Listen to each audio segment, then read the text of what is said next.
नमस्ते दोस्तों, फार्मानोट्स के इस YouTube चैनल में मैं विकास बुपिन और आप सभी लोगों का तहे दिल से स्वागत करता हूं। आज के इस वीडियो में हम देखने वाले एफडीए महाराष्ट्र स्टेट के तहत निकली हुई जो जगह है एनालिटिकल केमिस्ट और सीनियर टेक्निकल असिस्टेंट, इसका सिलेबस क्या होगा। तो ये सिलेबस क्या हो सकता है, इसका जो अनुमान है यहाँ पे हम लगाने वाले हैं दोस्तों, क्योंकि पोस्ट जो है एनालिटिकल केमिस्ट की है और सीनियर टेक्निकल असिस्टेंट की है यहाँ पे। तो इन्होंने जो है अपने एडवर्टाइज में यहाँ बखूबी लिखा है क्वालिफिकेशन की, ये इनको कौन लोग चाहिए, इनको किस तरीके का स्टाफ चाहिए, ये यहाँ पे इन्होंने क्वालिफिकेशन के तहत बताया हुआ है। दोनों पोस्ट के लिए यहाँ पे थोड़ा सा अलग अलग क्वालिफिकेशन दिया हुआ है। जबकि मैंने कहा आपको एनालिटिकल केमिस्ट एक ग्रेड बी की पोस्ट है, ग्रुप बी की पोस्ट है। तो इसका सिलेबस के लिए भी उन्होंने जो है ऐसे चुनिंदा लोग चुने हैं। देखिए यहाँ पे क्वालिफिकेशन दिया है, पहला तो है degree in pharmacy, B pharmacy. Second दिया है बैचलर ऑफ साइंस की डिग्री, या फिर यहाँ master of science in chemistry और master of science in biochemistry. ठीक है, इस ब्रांचेस में से, अलग अलग ब्रांचेस में से कोई भी लोग यहाँ पे आ सकते हैं, एग्जाम का फॉर्म फिल सकते हैं और उनका सिलेक्शन हो सकता है।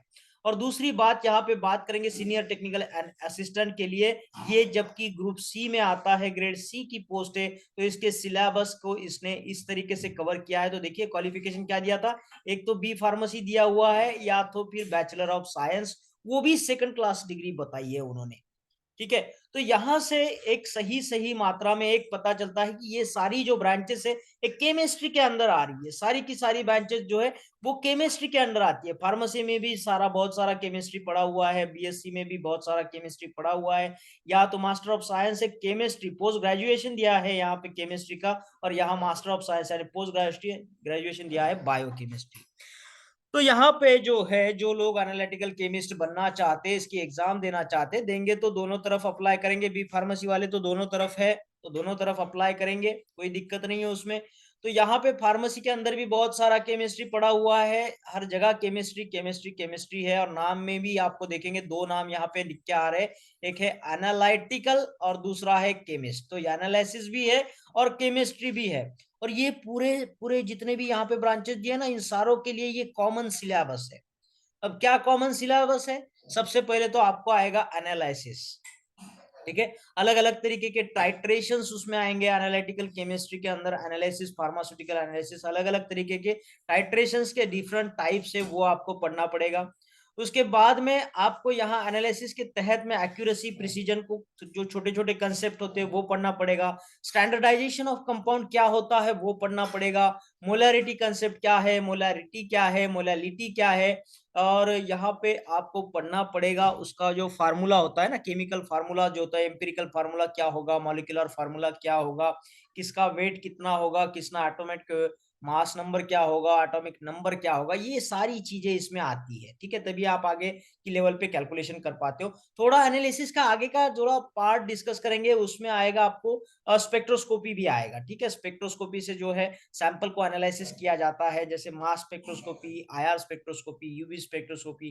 कहने का मतलब जो है लाइट स्पेक्ट्रम, पूरा लाइट स्पेक्ट्रम आपको पढ़ना पड़ेगा। उसके जो वेवलेंथ है, फ्रीक्वेंसीज है, उनके बारे में आपको पता होना चाहिए। जो छोटे छोटे इक्वेशंस होते हैं, तो वो इक्वेशंस आपको पता होने चाहिए। तो इलेक्ट्रोमैग्नेटिक रेडिएशंस भी आपको पता होने बहुत जरूरी है, क्योंकि इसमें भी वही चीजें आती है जो हम यहाँ पे बात कर रहे हैं। जो आईआर बोला मैंने आपको, infrared rays, UV rays, ultra violet rays, तो इनका कुछ ना कुछ वेवलेंथ होता है, कुछ फ्रीक्वेंसी होता है, इनमें कुछ एनर्जी होती है, इनका कुछ आयोनाइजिंग पावर होता है, पेनिट्रेशन पावर होता है, वो सारी चीजें आपको यहाँ पे पढ़ना पड़ेगी दोस्तों।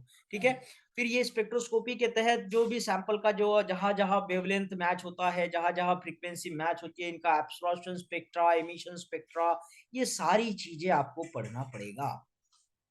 अब बात करते हैं बेसिक लेवल में आते हैं, थोड़ा सा ट्वेल्थ लेवल पे आते हैं। तो ये सारी ब्रांचेस जो है डिग्री और पोस्ट ग्रेजुएशन की बात चलिए, पोस्ट डिग्री की बात चलिए, तो यहाँ पे कहीं ना कहीं फंडामेंटली आपको स्ट्रांग होना है बेसिक लेवल पे। जो ट्वेल्थ की बात करूंगा, यहाँ पे आपको इनऑर्गेनिक केमिस्ट्री पढ़ना पड़ेगा।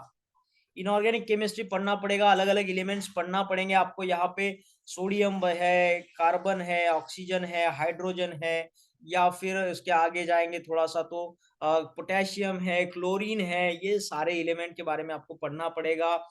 थोड़ा सा 12th लेवल की केमिस्ट्री आपकी यहाँ पे। इनऑर्गेनिक केमिस्ट्री की बात करूंगा तो उसमें जो है फिजिकल केमिस्ट्री भी आपको पढ़ना है, जैसे थर्मोडायनेमिक्स हुआ, फिर इक्विलिब्रियम वाले कंसेप्ट हुए, पीएच हुआ, कुछ केमिकल सैंपल का पीएच क्या होता है ना, तो उसमें hydroxide ions, H plus ions, electrochemistry हुआ, इलेक्ट्रोकेमिस्ट्री भी फैराडेज के लॉज है, कुछ लॉज भी आपको मैक्सवेल के लॉज है, ये सारी चीजें आपको पढ़ना पड़ेगी, ठीक है। तो इसके बाद में थोड़ा सा आगे जाएंगे, ये एमएससी केमिस्ट्री जो दिया हुआ है ना, इसके इसमें थोड़ा जो स्पेक्ट्रोस्कोपी है थोड़ा बहुत ज्यादा डिटेल्स में है, तो वो डिटेल्स में भी आपको जाना पड़ेगा जितना यहाँ पे दिया हुआ है। फिर आगे निकल के आता है बायोकेमिस्ट्री। बायोकेमिस्ट्री के लिए मैं आपको सजेस्ट करूंगा, सत्यनारायण की किताब है बायोकेमिस्ट्री की, जो फार्मेसी के लिए भी यूटिलाइज की जाती है, यहाँ पे एमएससी बायोकेमिस्ट्री इनके लिए भी यूटिलाइज की जाती है। और जो है उसमें बहुत सारी चीजें दी है, जैसे विटामिन है, नेक्स्ट एंजाइम्स है अलग अलग, फिर कार्बोहाइड्रेट्स, प्रोटीन्स, फैट्स, तो ये सारी चीजें इस बायोकेमिस्ट्री के अंदर आई कि ये जीव रसायन शास्त्र है कि हमारे जीव के अंदर, एक जीव जो है उसके अंदर जो केमिकल पाए जाते हैं पूरे के पूरे कार्बन, हाइड्रोजन और ऑक्सीजन से मिले हुए होते हैं, तो उनको लेकर के क्या केमिस्ट्री बनती है, क्या रसायन बनता है, इसको जीव शास्त्र बोला जाता है। तो उस हिसाब से आपको पूरा पढ़ना पड़ेगा कि एक मेटाबॉलिज्म कैसे होता है। उसके बाद में ये कार्बोहाइड्रेट जब हम खाते हैं तो उसका ये CO2 H2O में कन्वर्ट हो जाता है, किस तरीके से होता है। फिर आपको उसके जो टाइप्स है, क्लासिफिकेशन है, जैसे सिंगल सैकराइड्स होते हैं, ग्लूकोज, फ्रुक्टोज, गैलेक्टोज, फिर इनके कॉम्बिनेशन बन के डाइसैकेराइड बनते हैं, जैसे कि माल्टोज हुआ, सुक्रोज हुआ, या फिर लैक्टोज हुआ, तो ये डाइसैकेराइड्स में आते हैं। फिर ट्राइसैकेराइड्स, ओलिगोसैकेराइड, पॉलीसैकेराइड, स्टार्च के बारे में पढ़ना पड़ेगा आपको। तो ये छोटी-छोटी चीज़ें, फिर विटामिन्स के अलग-अलग नाम्स हैं, उसके अलग-अलग जो स्ट्रक्चर्स है वो आपको पढ़ना पड़ेगा। उसके बाद में आप जाएँगे, थोड़ा-सा फैट्स का मेटाबॉलिज़्म पढ़ना पड़ेगा, प्रोटीन्स के जितने सारे साइकिल दिए हुए हैं ना उसमें, ग्लाइकोलाइसिस है, ग्लाइकोजिनोलाइसिस है, ग्लूकोलाइसिस, ग्लूकोजियोनियोजेनेसिस है, ग्लूकोज़ का बनना, ग्लूकोज़ का टूटना, ग्लाइकोजन का बनना, ग्लाइकोजन का टूटना, ये सारी चीज़ें आपको यहाँ पे पढ़ना होगा बायोकेमिस्ट्री के अंदर, ठीक है? तो एंजाइम्स में भी आपको अलग-अलग नाम होंगे, होलो एंजाइम क्या है, अपो एंजाइम क्या है, ये आपको बेसिक लेवल पे पता होना ज़रूरी है। तो मुझे लगता है कि ये जो क्वालिफ़िकेशन दिया है, तो इस हिसाब से सिलेबस में ये सारी चीज़ें होगी और होनी चाहिए, और जल्दी सिलेबस आएगा तो हमें भी ये पता चलेगा, क्योंकि ये कॉमन स्ट्रक्चर है जो बी फार्मेसी के कैंडिडेट्स को पता है, बीएससी के वालों को पता है, एमएससी वालों को पता होनी चाहिए, केमिस्ट्री वाले और बायोकेमिस्ट्री वाले एमएससी को भी पता होनी चाहिए। ये सारी चीज़ें जो है ना इसमें आ रही है, तो आपको बेसिक बेसिक लेवल का जो भी ज्ञान है उसको आपको कन्फर्म करना होगा, उसको बुलंद करना होगा, ताकि आप बड़े-बड़े कांसेप्ट को भी यहाँ पे सीख पाएँ।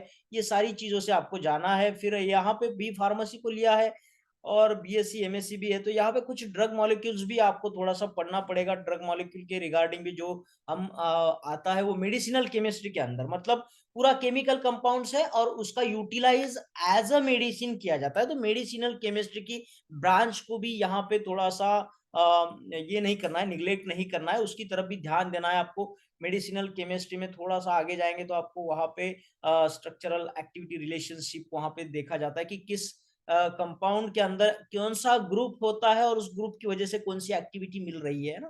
तो वो आपको सार के नाम से, स्ट्रक्चरल एक्टिविटी रिलेशनशिप नाम से यहाँ पे दिया जाता है। फिर स्ट्रक्चरल इल्यूसिडेशन जो है, जो स्पेक्ट्रोस्कोपी से किया जाता है, उस पे थोड़ा फोकस करना होगा। तो ये सारी चीज़ें, और बेसिकली मैंने जो फार्मास्यूटिकल एनालिसिस की बात की, titration, different types of titration है ना, रिडॉक्स टाइट्रेशन होगा, या फिर acid base type of titration होगा, या फिर कोई दूसरा टाइट्रेशन होगा, वो सारे कंपाउंड आपको यहाँ पे करना होगा। लिमिट टेस्ट पे आपको फोकस करना होगा। इनऑर्गेनिक केमिस्ट्री में से बहुत इंपॉर्टेंट चीज़ है लिमिट टेस्ट, ठीक है?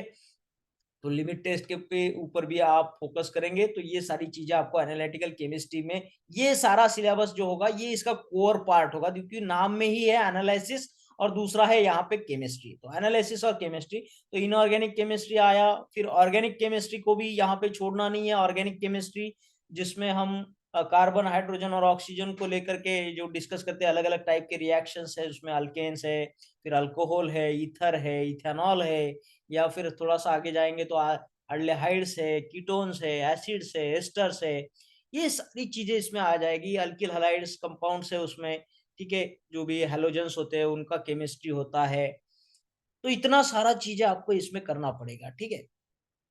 फिर थोड़ा-सा आगे जाएँगे तो इनऑर्गेनिक केमिस्ट्री के तौर पर कैलोमेल इलेक्ट्रोड, इलेक्ट्रोड के भी टाइप्स है ना, तो स्टैंडर्ड हाइड्रोजन इलेक्ट्रोड, उसके बारे में आपको पढ़ना पड़ेगा, ठीक है? कुछ मोलार सॉल्यूशंस के प्रॉब्लम होंगे, मोलारिटी इतना मोलार है, उतना मोलार है, इसका कितना डाइल्यूशन होगा, वो डाइल्यूशंस के टाइप भी आपको पीपीएम वाले जो डाइल्यूशंस है, वो करना पड़ेगा।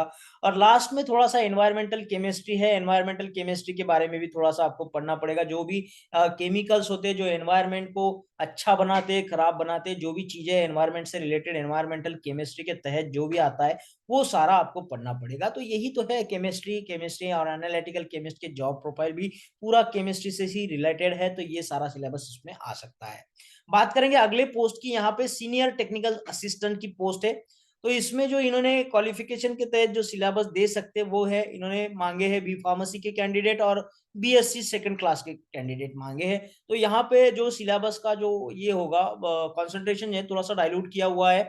तो यहाँ पे आपको आसान-आसान सवाल आ सकते हैं। ये सिलेबस तो यही होगा जो अभी डिस्कस किया, लेकिन इसमें से जो है बेसिक तौर के जो क्वेश्चंस होते हैं, ठीक है? बी फार्मेसी के लेवल पे जो ऑन एन एवरेजली हम सुनते हैं, हमारे कानों में सुनाई देते हैं, या फिर बीएससी जो करते हो आप हल्के-हल्के फुल्के में जो भी ध्यान में आता है, वो सारी चीज़ें यहाँ पे पूछी जाएगी। जैसे टाइट्रेशन मैंने बोला आपको यहाँ पे बेसिकली बेसिकली थोड़ा-सा बेसिक कंपाउंड्स होते हैं ना, जो मेडिसिनल केमिस्ट्री के अंदर जो ऑर्गेनिक केमिस्ट्री को भी थोड़ा-सा जोड़ेंगे तो उसके साथ में आपको समझ में आएगा थोड़ा-सा 5 रिंग कंपाउंड, 6 रिंग कंपाउंड जिसमें एक हेटेरो एटम्स प्रेजेंट हो, है ना? जैसे ऑक्सीजन कंटेनिंग हेटेरो एटम की रिंग है, या फिर सल्फर कंटेनिंग रिंग है, या नाइट्रोजन कंटेनिंग रिंग है। तो जिसको ऑक्सोल बोला जाता है, आज़ोल बोला जाता है, आज़ीन बोला जाता है, ठीक है? 7 टाइप का रिंग होगा, उसमें कोई सल्फर ऑक्सीजन प्रेज़ेंट होगा तो उसको क्या बोलेंगे? तो ये वाला जो पार्ट है थोड़ा-सा इसमें आएगा। फिर इसमें जो अभी डिस्कस किया हुआ है हमने कि कार्बोहाइड्रेट, प्रोटीन्स, फैट्स, ये विटामिन्स, एंजाइम्स ये सब 12th लेवल के हैं, तो इनके लिए भी वो आसानी होंगे, इनके लिए वो एक्सपेक्टेड सवाल पूछे जा सकते हैं। फिर इसमें आपका थोड़ा-सा पार्ट आ जाएगा स्ट्रक्चरल इल्यूसिडेशन का, जिसमें स्पेक्ट्रोस्कोपी है, स्पेक्ट्रोस्कोपी का बेसिक लेवल का चीज़ें यहाँ पे आपके साथ में पूछा जा सकता है। तो हो ना हो ये वही सिलेबस है, लेकिन इसको डाइल्यूट लेवल पे यहाँ पे पूछा जाएगा, बेसिक लेवल पे यहाँ पे पूछा जाएगा। ख़ास करके इन्होंने बैचलर ऑफ साइंस बोला है सिर्फ़, तो इसमें थोड़ा-सा फिज़िक्स आ जाएगा, केमिस्ट्री आ जाएगा, बायो आ जाएगा, थोड़ा-थोड़ा आ जाएगा, ज़्यादा नहीं। विज्ञान के बारे में है तो बैचलर ऑफ साइंस, और बी फार्मेसी में भी कहीं न कहीं एनाटॉमी, फिजियोलॉजी जोड़ा हुआ है। तो उसके तहत ये थोड़ा-सा ऐड कर सकते हैं हमारे बॉडी को, बॉडी पार्ट्स को, तो इसमें ये भी सारे सवाल आ सकते हैं। जैसे कि बोला जाए तो एनाटॉमी एंड फिजियोलॉजी को भी यहाँ पे इंक्लूड किया जा सकता है। ठीक है? तो दोस्तों यहाँ पे आपको सिलेबस तो एक थोड़ा-सा आइडिया आ गया, तो उसी डायरेक्शन में हम भी प्रिपरेशन स्टार्ट करेंगे। जब तक इन लोगों की तरफ से कोई एक ठोस यहाँ साँचा नहीं आ जाता सिलेबस का, तब तक के लिए तो हमें केमिस्ट्री और एनालिसिस, एनालिसिस और केमिस्ट्री, बस इसी को पकड़ के चलना है। चाहे वो बड़ा कॉम्प्लिकेटेड कंसेप्ट क्यों ना हो, चाहे वो बड़ा ही सिंपल कंसेप्ट क्यों ना हो, हमें उसको अंडर एस्टिमेट नहीं करना है। बिल्कुल छोटे-छोटे सवाल भी आते हैं यार, कभी तो एग्ज़ाम में देखा था मैंने कि वेवलेंथ का यूनिट क्या होगा ये पूछा था, वेवलेंथ का यूनिट क्या होगा? अब उसके नाम में ही लेंथ है ना, तो लेंथ का क्या यूनिट होता है? सेंटीमीटर, मीटर, एंगस्ट्रॉम, नैनोमीटर इस तरीके से होता है। तो ऐसे छोटे-छोटे सवालात भी कभी-कभी पूछे जाते हैं, तो आपको किसी भी छोटी-छोटी चीज़ को भी अंडर एस्टिमेट नहीं करना है। ये एग्ज़ाम निकालना है, तो हो सकता है 100 सवाल में से 30 एक सवाल ऐसे ही हो, आड़े-टेढ़े, छोटे-मोटे पूछ लिए जाते हैं। तो छोटी-छोटी चीज़ों का भी आपको यहाँ पे ज्ञान रखना होता है। मैंने बहुत सारे एग्ज़ाम में देखा है कि डेंसिटी को भी पूछा गया है। डेंसिटी क्या होता है? मास पर यूनिट वॉल्यूम होता है, और उसमें कन्फ्यूज़ कर देते हैं वॉल्यूम पर यूनिट मास, या फिर और दूसरा कुछ चीज़ें डाल देते हैं। लेकिन मास पर यूनिट वॉल्यूम सभी को पता है, तो मास का यूनिट क्या होगा? ग्राम होगा, और वॉल्यूम का यूनिट क्या होगा? लीटर होगा, तो ग्राम पर लीटर ऐसा कुछ उसका यूनिट बन जाता है। तो ऐसी-ऐसी चीज़ों पे भी सवालात बन चुके हैं, बहुत बड़ी-बड़ी एग्ज़ामों में देखे हैं, लेकिन यहाँ पे बड़े-बड़े जो कॉम्प्लिकेटेड सवालों के जवाब तो हम दे देते हैं, लेकिन सिंपल-सिंपल क्वेश्चन में गलतियाँ कर बैठते हैं, खामियाँ वहीं पे निकलती है दोस्तों जो बड़े आसान होते हैं, क्योंकि उसमें हमारा जो एटीट्यूड होता है वो ओवर कॉन्फिडेंस वाला होता है, और वो हम गलती कर देते हैं वहाँ पे। वो कॉमन सेंस से गलती हो जाती है, लेकिन हमें ऐसा नहीं करना है। अपने मन को काबू में रखना है, शांति से पढ़ाई करनी है, और शांति से सवाल लिखने, कहीं गड़बड़ नहीं करनी है। गड़बड़ में बहुत सारे काम जो है गलत हो जाते हैं। तो सिलेबस तो आपको एक आम तौर पे मिल चुका है दोस्तों, इससे अलग कुछ सिलेबस होगा नहीं। तो इसी को फ़ोकस करके अपना पढ़ाई जो लोग स्टार्ट करना चाहते हैं, मटेरियल इकट्ठा करने में जुट जाते हैं, तो वो जो मटेरियल इकट्ठा करना चाहते हैं करें, और अपने स्टडी को कहीं न कहीं स्टार्ट कर दें, क्योंकि टाइम जो है किसी के लिए रुकता नहीं नहीं है दोस्तों। टाइम जो धीरे धीरे जाते रहता है, थीटा डीके होते रहता है, टाइम चला जाएगा तो कुछ नहीं बचेगा। जब तक टाइम है आपकी वैल्यू है दोस्तों। एक बार हाथ से टाइम निकल जाएगा ना, रेत की भांति, पानी की भांति ये टाइम निकल जाता है हाथ से, और जब टाइम निकल जाता है तो वक्त जैसा चल रहा है वैसा ही चलेगा, बदलेगा नहीं। उसको बदलना है तो कुछ करना पड़ेगा दोस्तों, ठीक है। सूरज के जैसा चमकना है तो उसके जैसा तपना भी पड़ेगा आपको। ये आपको ही तपना है, तभी आपको चमकोगे आप भविष्य में, ठीक है। तो मेरी बातों को आप सही भली बात ही समझ चुके होंगे दोस्तों। तो तैयारी को कमर कस के स्टार्ट कर देते हैं फार्मानोर्स यूट्यूब चैनल के साथ में। तो जुड़े रहिएगा हमसे, और इसके लिए चैनल को सब्सक्राइब कर दीजिएगा, उसके बाद आने वाले बेल आइकन को जरूर क्लिक करिएगा, और अपने दोस्तों में, अपने रिश्तेदारों में इस चैनल को जरूर शेयर करिएगा, ताकि उनके घर में अगर कोई इस एग्जाम का प्रिपरेशन करने वाला हो तो उसे यहाँ से मदद मिले, हमारे तरफ से उसको जो रास्ता है, रास्ता चलने के लिए रास्ता मिले।